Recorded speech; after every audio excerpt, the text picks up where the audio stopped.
This workflow can automate talking object videos. Alam natin na viral yung mga talking videos ngayon, gaya nito. In this video, I will show you kung paano i-automate yung paggawa ng videos like this. Pag-uusapan natin ano yung tech stack na kailangan natin, ano ba yung workflow overview para maintindihan nyo paano gawin to, at paano ba natin siyang i-automate using N8N. So pag-usapan natin yung tech stack.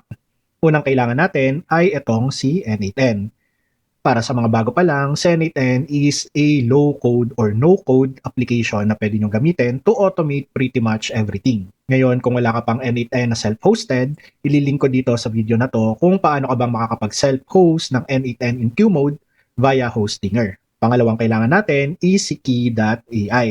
In layman's terms, si Key.ai is like a universal remote na pwede mong kontrolin yung mga powerful AI tools kaysa mag-sign up ka pa isa-isa.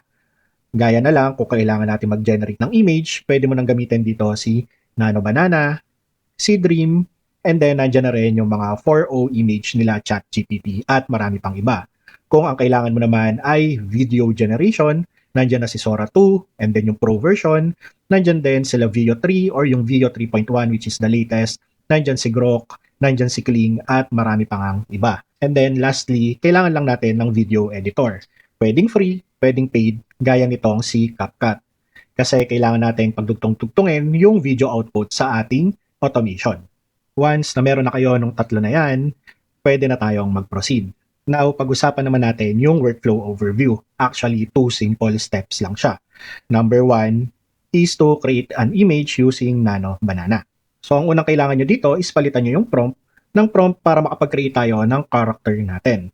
Pagkatapos, kailangan lang natin siyang gawing 9:16 and then we want to choose 2K.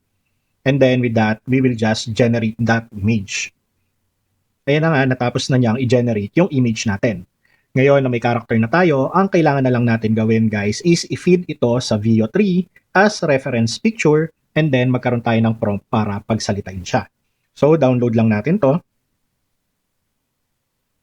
And then dito sa Veo 3, kailangan lang natin gawin na image to video. Since isa lang naman ang kailangan nating picture, we can upload only sa start frame. So ayan na nga, uploaded na siya.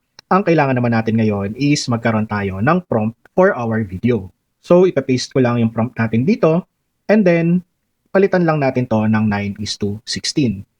Pagkatapos niyan is we will generate our video.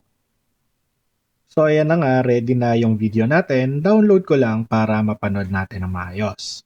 Secret test. I'm Egbert, and drop me in water. If I float, I'm bad. If I sink, I'm fresh. Science. Test before you eat. So, ganun nga lang kasimple yung step para makakreate ng video na to. Ngayon naman is paano natin siyang i-automate using N8N. Okay, ang unang-una natin gagawin is mag-set tayo ng variables para makagawa tayo ng iba't ibang video. With that, kailangan natin ng data table. Mag-create lang tayo and then ilagay na lang natin dito ang pangalan, test, talking, object. After that, meron akong CSV file na i-share sa inyo at pwede nyo siyang i-upload dito. So, i-upload ko lang muna siya and then just hit create. After that, automatic nang mafi-fill up yung mga kailangan nating field and then just hit create.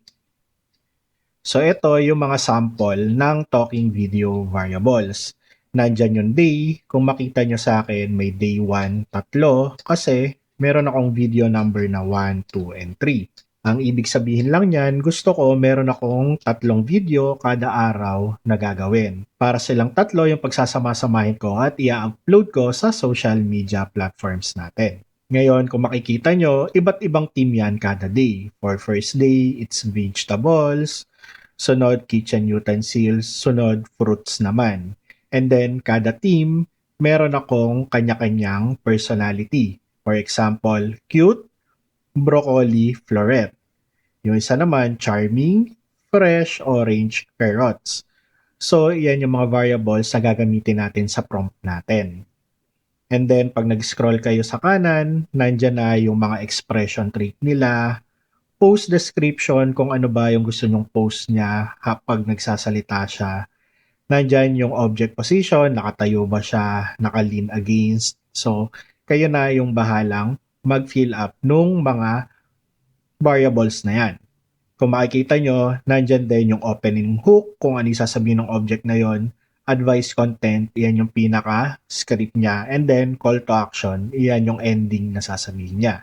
Ngayon, nilagyan ko lang siya dito kung used na ba siya. Kasi ang gusto natin, everyday, next video yung gagawin niya. Kaya pag nagamit na yon dapat hindi na maulit.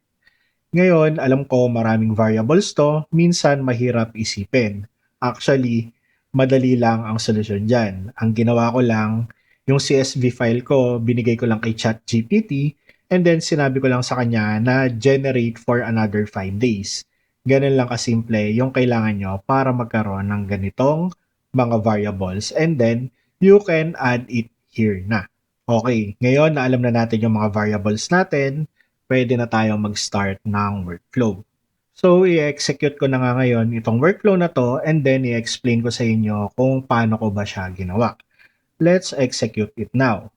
Ngayon, syempre, kailangan nyo ng trigger. For the trigger, schedule trigger lang siya and bahala na kayo kung kailan nyo ba gusto siyang mag-run. For me, I want it every day and then 10:30 a.m. So, iyan yung schedule nung video na to. Next, kung makikita nyo dito, ay meron akong get rows kung saan kukunin natin yung value ng tables natin. Ngayon, ang mahalaga dyan guys is itong condition na any condition, pero dapat use nyo is false para hindi niya kuhanin yung iba na nagamit na natin. Next naman is kailangan nating isort lahat ng nakuha nating value sa table. For me kasi gusto ko sunod-sunod niyang kunin. Kaya naman sinort ko siya sa day and then ascending. Para kung ano yung pinakamababang day na hindi ko pa nagamit, iyon yung lalabas. And then guys, kailangan natin siyang ilimit. Kasi kagaya ko, ang gusto ko lang is 3 kada araw. Kaya ako, nilimit ko siya sa 3, which is iyon naman yung structure ng data tables natin. Kaya naman, kung gagawin ko tong table, makikita nyo, ang team natin is Bathroom Essentials and then meron tayong video 1, 2, 3 and then ang mga personality niya ay Professional Blue Toothbrush, Sassy Toilet Paper Roll at saka Calm White Bar of Soap. So iyan yung ipaprocess ngayon na image at video. Ngayon, na-discuss na natin kung paano nyo ipupull yung data. Ang next naman is paano tayong gagawa ng image and video, which is iyon talaga yung basic workflow overview natin. First, gawan nyo muna siya ng prompt. Kagaya nga nito, programmatically na natin inilalagay yung mga variable para automatic siyang magpapalit. So kung makikita nyo may mga pure text dyan kasi iyon yung common sa mga prompt natin. Okay, magbasa tayo ng 2 para mas magets nyo. Lahat ng kulay green, iyan yung variable na nilagay natin sa ating table. So, yung first image natin, sabi niya, a professional Pixar-style 3D animated blue toothbrush character with caring, expressive eyes, and helpful pose. Standing in a clean bathroom cup holder with mirror and sink background. Bright bathroom vanity lighting, Disney Pixar animation style, vibrant colors, high quality render. So, iyan yung prompt natin sa paggawa ng image. Ngayon, pag ni-next ko yan, makikita nyo na nagbago yung mga variable. Kung kanina ang character natin ay professional, blue toothbrush, ngayon naman sa second, it is a sassy, toilet paper roll. And then sa pangatlo natin, it is a calm white bar soap. So ganun lang para makapag-produce kayo ng iba't ibang image.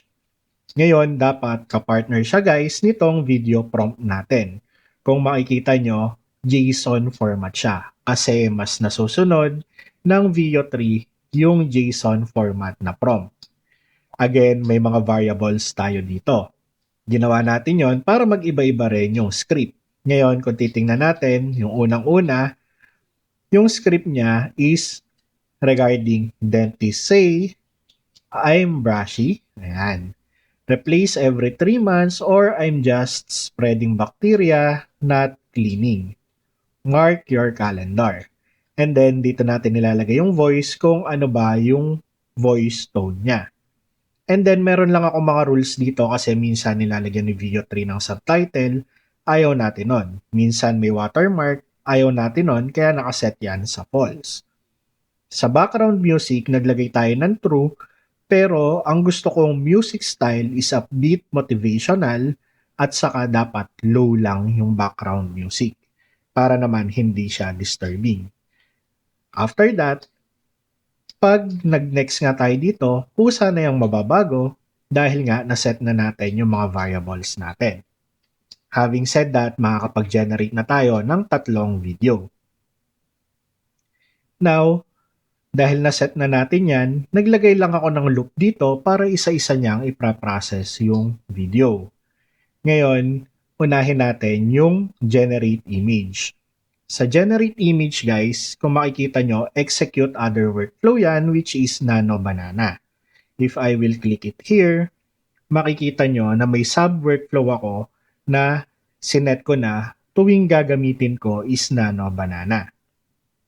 So quick explanation lang kung paano siyang gumagana. First is meron tayong request node dito na i-feed lang natin yung model na kailangan natin, which is ang nilagay ko nga dito, kung makita nyo, is Nano Banana Pro. Next is kailangan na yung iset yung prompt, kaya naman finid ko na dito yung prompt natin, and then sineset lang rin natin yung aspect ratio, resolution, and then ano yung output format, which is PNG yung gusto ko. Kaya pag click ko to, nandyan yan yung aspect ratio, resolution, and then output format. Ngayon, paano nyo bang isa-set up yung request node na to? Balik lang kayo kay Key.ai. Pag pumunta kayo sa Nano Banana Pro, makikita nyo dito sa upper right, Run with API. Pag click nyo yan, meron ng tutorial dito kung paano bang mag-request. Pero maganda dyan guys, ay pumunta lang kayo dito sa request sample and then select nyo yung curl. Pag kinapin nyo yan, pwede nyo na yang i-import dito sa import curl. Just paste it and then import. After that, kailangan nyo na lang palitan ng mga variable. Ito, and of course, tinuro ko na sa ating beginner course kung paano bang ilagay yung mga bearer oath. Check nyo na lang sa video na yon at ililink ko rin dito sa taas. Pag na-request nyo na nga yan guys, is hindi naman yan mapaprocess agad-agad. Kaya for me, ang ginawa ko ay nagawa ako ng 60 seconds or 1 minute wait time before niya i-check or i-query yung task kung successful ba. Again, pag bumalik tayo kay Key.ai and then we scroll up, meron siya dito query task. And then, nandyan na nga yung curl kung paano mag-query. Ang kailangan nyo na lang gawin is pagka-import nyo, again, palitan nyo lang yung bearer oath at i-forward nyo yung task ID. Ngayon, meron siyang mga output. Let me just explain quickly. Ang value state niya, pwedeng waiting, pwedeng queuing, pwedeng generating, pwedeng success or failed. Kaya naman, kung mapansin nyo, naglagay ako ng switch dito. Ang ginawa ko lang, pag fail yung binigay sa ating state, again, magagawa ako ng stop and error para ma-notify tayo na nag-error siya. Next naman, kung success, again, kukunin na natin dito yung pinaka-URL lang. Ngayon, kung generating pa siya or other status, kung makita nyo naman, pag bumalik tayo, ang natira na lang ay waiting, queuing, and then generating. Kaya ibig sabihin, kung iyan pa yung mga status, kailangan lang natin na mag-loop back, mag-wait ulit tayo ng 1 minute, and then i-query ulit yung task na yon kung successful na ba siya. So, ganun lang gumagana sa N8N yung API ni Key.ai using Nano Banana prompt to image. Ngayon, pag okay na yung image natin, kung makikita nyo, ayan, may 3 na siyang output. So, yung 3 output na yan, meaning, iyan na yung image natin. So, pag kinapi ko to, and then pinaste ko dito, makikita nyo na, ayan na yung toothbrush natin. And then, yung pangalawa, pag kinapi ko ulit yan, and then tiningnan natin, nandyan na yung tissue roll natin. And then lastly, yung pangatlo nga, gaya nung sinabi ko kanina, ito yung soap natin. So ayan siya, yung ating soap. Once na na-generate na, kailangan nating ipasa yung URL na yan dito sa pag-generate ng video. Kaya naman makikita nyo, pinasa ko dito yung image URL, and then, syempre yung prompt natin, ayan, kung ano ba yung script niya, and of course, the aspect ratio. Again, ine-execute natin yung sub workflow.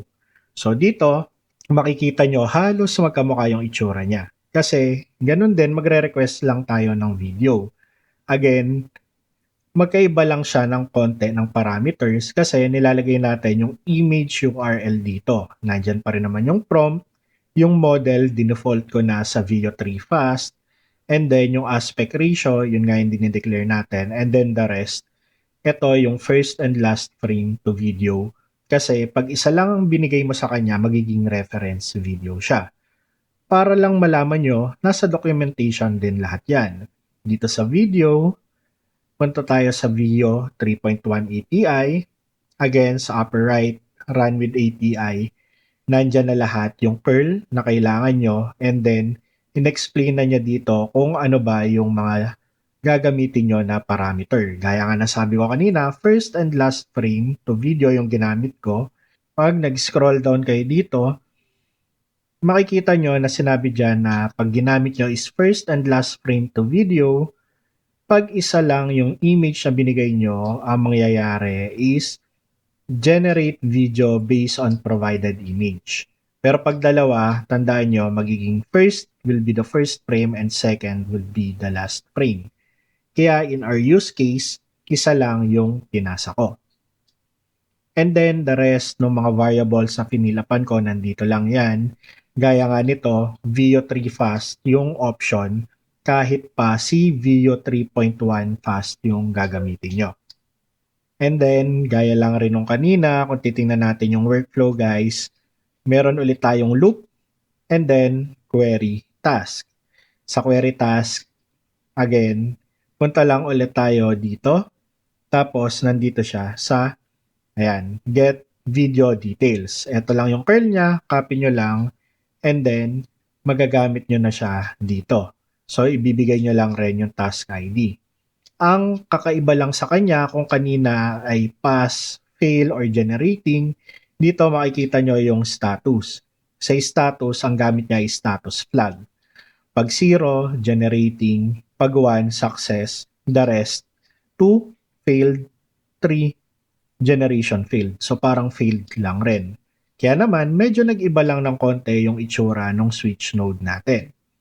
Gaya nga nito, ginawa natin na pag yung success flag is greater than or equal to, gaya ng nasa documentation, pupunta siya dito sa error kasi failed siya. If ever naman equal to 1, yun yung success, and then kukunin natin yung video URL na generate niya. And then, lastly, kung wala dun sa dalawa, pupunta siya dito sa fallback output natin, which is yung fallback output natin is pabalik sa waiting, and then i-query ulit niya kung tapos na. With that, mapre-prepare na nga yung ating image, mapre-prepare na rin yung video natin, and then kino-consolidate ko lang yung image URL and then video URL. And then pagka-consolidate nga, is ipapasa niya sa loop para iyon yung i-consolidate natin as output. Ngayon, kung mapapansin nyo, nandito na tayo sa final video details. This is the optional part, guys. Bakit? Kasi dito pa lang sa loop node, pag natapos yan, makikita nyo yung done branch. Nandyan na lahat ng image URL nyo and video URL. So, pwede nyo nang i-copy yan, and then pag kinopy nyo yan, pinis nyo, automatic magda-download yan. Pag nag-download yan and then dinouble click ko, bubukas yung ating media player. And then, pwede na natin siya Dentists i-play. say, I'm brushy and replace me every 3 months or I'm just spreading bacteria, not cleaning. Mark your calendar. So, ayan na nga siya. Ngayon, Bakit ko ba ginawan pa ng third step to? Kasi guys, gusto ko malaman kung tapos na siya. Ayokong i-monitor time to time kung nag-run ba siya o hindi. So for me to know, naglagay lang ako dito ng mga aggregate node, which is this is aggregating lahat ng data sa limit node natin. Ano-ano ba yung pre-process ngayong araw? And then, yung second is aggregation ng link. Ano-ano ba yung images and video URL na binigay sa atin ni Key.ai once na natapos na yung generation dito sa ating step 2. And then, I merge them para lang makuha ko lahat ng data. So, pag nilagay ko sa schema, nandyan yung data natin, 1, 2, and 3, nung mga galing sa ating table, and then yung links, nandyan na nga yung mga na-generate. Kaya ako pinagsama-sama kasi gusto ko ma-notify ako in this format. Meron tayo ditong Slack send node na isa-send sa akin yung message na ganito. So kung makita nyo, may mga variables dyan, pero ang output nyan guys is bibigyan niya ako ng title option 1, title option 2, description na gagamitin ko pag mag-upload na may hashtag na yan. And then when I'm uploading to YouTube, meron na rin niyang tags. And lastly, nandyan yung mga link para hindi na ako mahirapang maghanap kung saan ko ba i-download. Kaya kung mapansin nyo, pag klinik ko tong Slack ko, ayan, may new message tayo at eto nga yung mga option niya. Meron tayong title na pwedeng pagpilian, which is for our bathroom essential. Meron ng description na nandyan na yung tip 1, si Brushy. Nandito rin yung pangalawa natin, si TP or si toilet paper. And then, tip 3, si Soap Sally. Ayan. And then, nandyan na, copy-paste na lang when I'm uploading the description and then the tags. And then, dito sa links, pag click ko yan, dadalhin lang ako sa images and then, pwede ko na nga siyang i-right-click and then, i-save sa ating local computer. And then, nandyan din yung mga video link. So, na-download na natin itong video ni Brushy. I-download naman natin sa iba. I-click ko lang to and then it automatically downloaded and then balik lang ako, i-click ko ulit to and then it will automatically be downloaded. So buksan ko lang yung tatlong video natin. So ito naman tatlo yung video output nung ating automation. So play lang natin, tiga 8 seconds lang naman kada isa. Dentists say, I'm brushy and replace me every 3 months or I'm just spreading bacteria, not cleaning. Mark your calendar. The Great Debate. I'm TP and over, not under. It's more hygienic and literally patented that way. Hang me right. Fun fact, I'm Soap Sally and I'm self-cleaning. The surfactants in me make bacteria slide right off. Trust the science. So ready na nga yung tatlong video natin. So we are entering the final step kung saan pagdudugtong-dugtongin na natin yung ating video. You can use any video editor. So this time, ang gagamitin natin is si CapCut. So free version lang to guys. Ngayon, hindi ako mag-i-in-depth dito kasi hindi naman talaga to video editing tutorial. So first things first, i-upload ko muna lahat ng video natin. Once uploaded na, bahala na kayo kung sino yung gustong nyong magkakasunod. So ilalagay ko lang siya sa timeline. And then, personal preference ko lang, optional to, is maglagay ng captions. Ang gusto ko lang kasi dito sa CapCut, meron silang auto-caption para hindi na ako magsusulat pa isa-isa. So ayan na nga, ready na yung caption natin and then may mga preset sila dito guys. Ngayon sa template guys, ang mangyayari kasi dyan, makikita nyo may parang diamond dito and then pag click nyo to, ayan, kailangan nyo ng pro or may credit pero ako free lang yung gagamitin ko kaya naman hindi na ako magsaselect nyan. Ang free dito guys is yung style. So ako, ito yung isa sa mga paborito kong style and then kayo na yung bahala na magbago ng style nyan or kung ano man yung gusto nyo. So far, okay na yung ating video. Kung i-play natin siya mula-simula, makikita nyo Fun may fact, caption na siya. I'm Soap Sally and I'm self-cleaning. The surfactants in me make bacteria slide right off. Trust the science. Dentists say, I'm brushy and replace me every 3 months or I'm just spreading bacteria, not cleaning. Mark your calendar. The Great Debate. I'm TP and over, not under. It's more hygienic and literally patented that way. Hang me right. So yun na nga, ready na yung video natin. Ang kailangan nyo na lang is i-export siya. So sa export, depende naman yan kung ano-ano yung gamit nyong video editor, pero dito I usually do the download and then ang pinipili ko ay 1080p, high quality, 30 fps is enough and then I just export everything. So ayan na nga, tapos na, ganun lang kadali.